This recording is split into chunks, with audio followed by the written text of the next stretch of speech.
السلام علیکم۔ آج کی اس ویڈیو میں بات کریں گے فرعون کی بیوی آسیہ کے بارے میں۔ یہ بہت ہی سبق آمول سچا واقعہ ہے۔ وہ تھی تو فرعون کی بیوی، لیکن وہ ایمان لا چکی تھی۔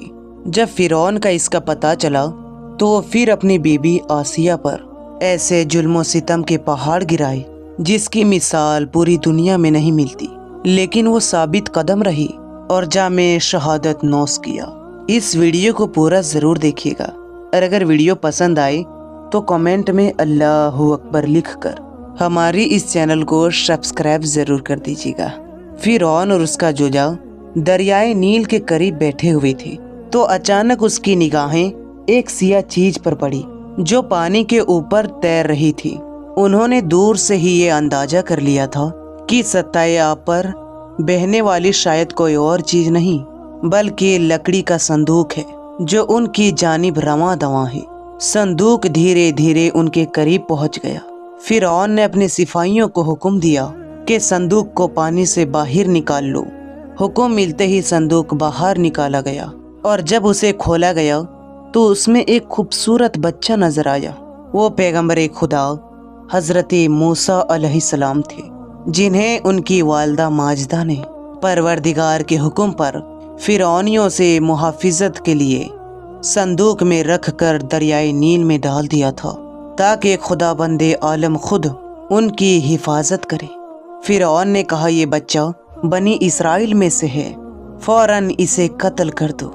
بچے کی جان خطرے میں تھی، لیکن فرعون کی جوجا آسیہ بچے کو دیکھ کر اس کی گرویدہ ہو گئی اور کہنے لگی کہ یہ بچہ تو تمہاری اور ہماری آنکھوں کی ٹھنڈک ہے، لہٰذا اسے قتل نہ کرو کہ شاید یہ ہمیں فائدہ پہنچائے اور ہم اسے اپنا فرزند بنا لیں۔ آسیہ کی ذہانت، انداز سے بیان اور کلام نے اپنا اثر دکھایا اور فرعون کو بچے کے قتل سے روک دیا، اور وہ بھی موسیٰ کی محبت کا گرویدہ ہو گیا۔ فرعون مصر اور اس کا خوبصورت محل آسیہ کو فریفتہ نہ کر سکا۔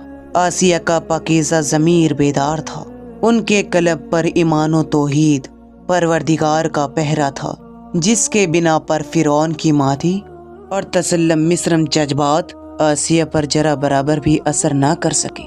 وہ ایسی پاکیزہ خاتون تھی جنہوں نے خدا پر مکمل ایمان کے ساتھ فرعون کے گناہ سے معمور محل کو لرزہ برہمدام کر دیا اور اپنی پاکیزہ فطرت کے فرعون کے کفر سے نجات برسی۔ قرآن کریم نے جناب آسیہ کو لوگوں کے لیے نمونہ قرار دیا ہے تاکہ لوگ غیر مناسب اور گناہ سے بھرپور حالات میں بھی اپنی ایمان کو نجات بخشے اور اسے جلالت الگمراہی کا بہانہ نہ بنائے۔ فرعون ایک بہت ہی ظالم اور جابر بادشاہ تھا۔ اس نے مصر کے شہروں کو مختلف حصوں میں تقسیم کر دیا تھا تاکہ لوگ اس کے خلاف بغاوت اور قیام نہ کر سکے۔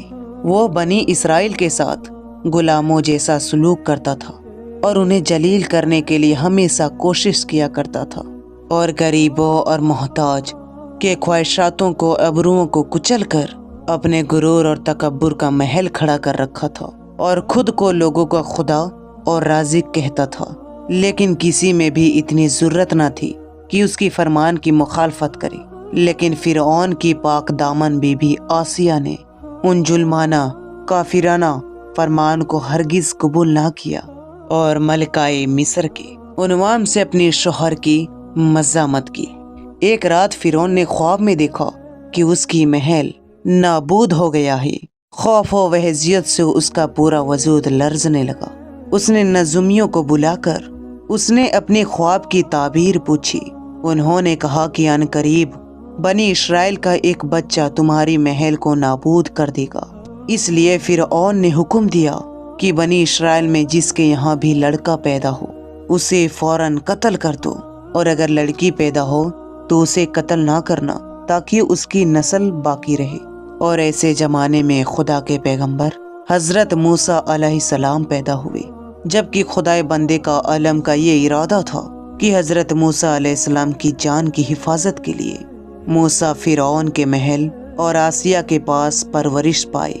آسیہ نے موسیٰ کو اپنا فرزند قبول کر کے در حقیقت انہیں ان کی موت سے بچا لیا اور قوم بنی اسرائیل کی نجات کا سامان فراہم کیا۔ حضرت موسیٰ علیہ السلام کے عہد نبوت پر فائز ہونے کے بعد سب سے پہلے حضرت آسیہ ان پر اور خدا پر ایمان لائی اور بہت دنوں تک اپنے ایمان کو چھپائے رکھا۔ فرعون کفر کے اس مرحلے میں پہنچ گیا تھا کہ خود کو خدا کہلوانے لگا، لیکن آسیہ کا دل خدائے واحد لا شریک کے عشق سے سرشار تھا، اس لیے فرعون کی خدائی کو قبول نہ کیا اور خود فرعون کی قدرت و طاقت اور اس کا کفر اس کے ایمان پر غالب نہ ہو سکا۔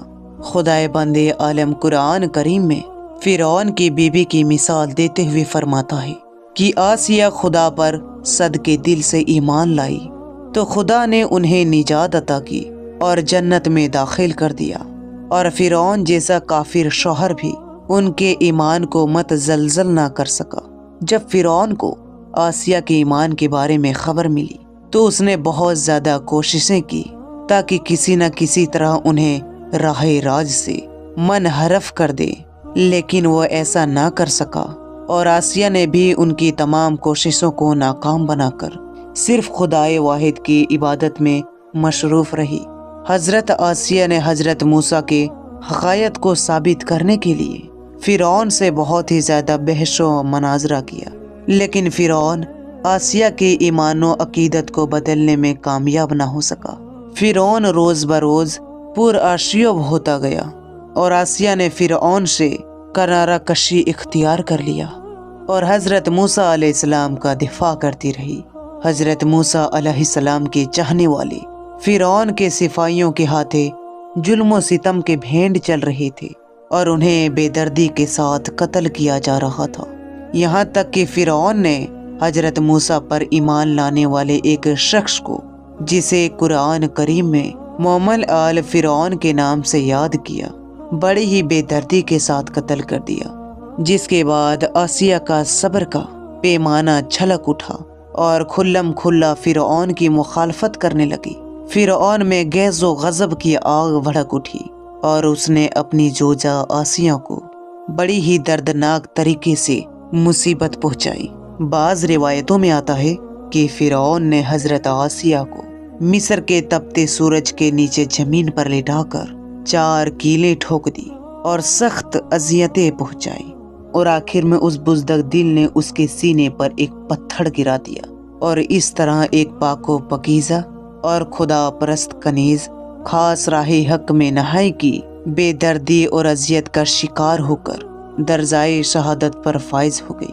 حضرت آسیہ کی استقامت اور ایک سجا اور بہادر اور پاک و پاکیزہ با ایمان عورت کی نشانی کرتی ہے کہ جس نے حق کا اعتراف اور باقی القوت کا مقابلہ کرتے ہوئے جامع شہادت نوش کر لیا۔ تاریخ بشریت میں حضرت آسیہ کی استقامت تمام حق پرستوں اور منزل تمام متلاسیوں کے لیے بہت بڑا درس ہے۔ پیغمبر اسلام نے جناب آسیہ کو کائنات کی ان 4 عظیم خواتین یعنی حضرت فاطمہ، حضرت خدیجہ اور حضرت مریم سلام اللہ علیہ کے ساتھ آزمائن کیا ہے۔